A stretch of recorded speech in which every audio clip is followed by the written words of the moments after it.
All right, welcome to Talk Tickers. Today, we are diving deep into UnitedHealth Group's Q4 2025 earnings call. And let me tell you, this was not just another quarterly report. No, this was a bombshell. It set off one of the biggest market shakeups for the company in recent memory. So let's get right into what happened. So it all went down on January 27, 2026. The market, well, it didn't just speak, it screamed. It gave a swift and honestly a brutal verdict on UNH's numbers and maybe even more importantly, its future outlook. What we saw was basically a stampede for the exits.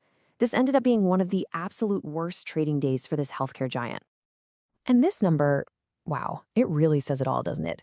A top of almost 20%, 19.6% in one single day.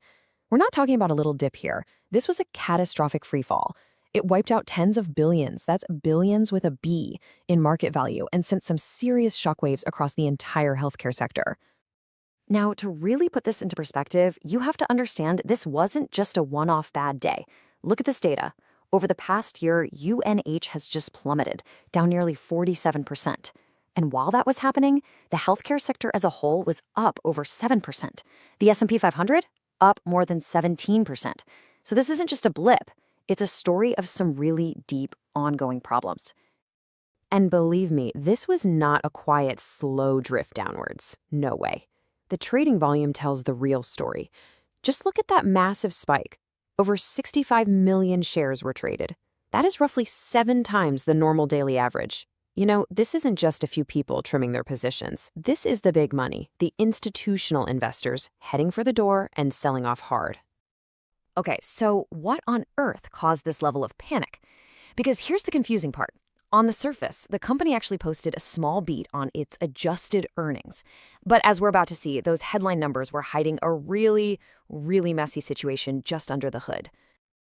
And this right here, this shows you the disconnect perfectly. You've got your GAAP earnings per share at just a single penny, 1 cent. But then the adjusted earnings per share comes in at $2.11. That huge gap, that chasm, was created by massive restructuring charges and, you might remember, costs from that big Change Healthcare cyberattack. It really makes you question the quality of the earnings, right? But the bad news didn't stop there. First, revenue came in a little bit light, just under what everyone was expecting. But the real kicker, the number that everyone was watching, was the medical care ratio, or MCR. It jumped all the way up to 88.9% for the whole year. Now, this metric is absolutely crucial. It basically tells you how much of the money they get from premiums is actually being spent on medical care. And when that number goes up, it's a huge red flag that your costs are spiraling out of control faster than you can raise your prices. So with all this chaos swirling around, you had management get on the earnings call and try to control the story. And their pitch was basically this. Look, 2025 was tough, but it was a necessary reset year. We had to do it to build a stronger foundation for the future. And you can hear it right from the CEO's own words. The whole plan was about, quote, returning to the historical earnings quality and growth you've come to expect from us. So the message was pretty clear. Trust us. We're cleaning house, and that solid, high-quality growth you're used to seeing from us, it's right around the corner. So what was their actual strategy? Well, it had a few key parts. First, they're actually planning to shrink their Medicare and Medicaid business on purpose to focus on making more money per member, not just getting bigger. They're also going to reprice their commercial plans to try and catch up with those soaring medical costs. And of course, they're going to use AI and tech to slash their operational costs. And all those huge charges from 2025, they tried to frame those as just a one-time thing, a cleanup job.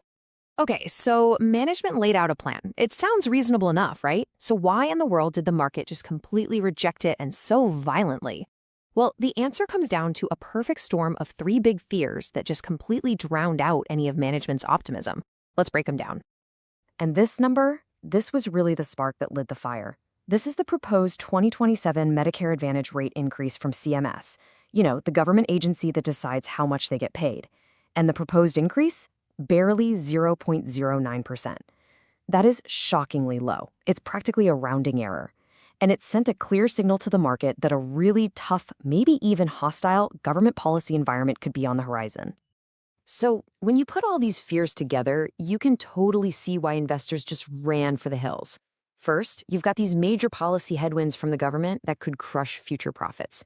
Second, that super high MCR number suggests that medical costs are still spiraling out of control.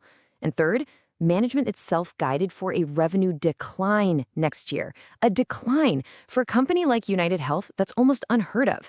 It basically told investors that the growth story they'd bought into for years was, for now, officially broken. All right, so let's put all the pieces of this puzzle together. You have the disastrous quarter, you have management's reset pitch, and you have the market's absolutely brutal rejection of that story. So, it's time for our take. This is the next call on what we think happens now for UnitedHealth Group. So here's our verdict, the Talk Ticker's take. In the very next quarter, all eyes are going to be on two things, and two things only, that shrinking revenue and the MCR. The big question is, can they finally stop the bleeding on costs? As for the stock price itself, we think it's likely going to be stuck in a range for a while. A lot of the bad news seems priced in, but honestly, there's just no good news on the horizon to get it moving up until we get that final rate notice from CMS. So for that reason, our final rating is market perform. And really, that leaves us with the billion-dollar question, doesn't it? UnitedHealth is facing this perfect storm. Their business is shrinking, the policy environment looks tough, and their costs are rising. So is this reset story from management really the plan? Or are we actually watching a fundamental structural break for a company that, for so long, was the undisputed leader of the pack? This is not financial advice.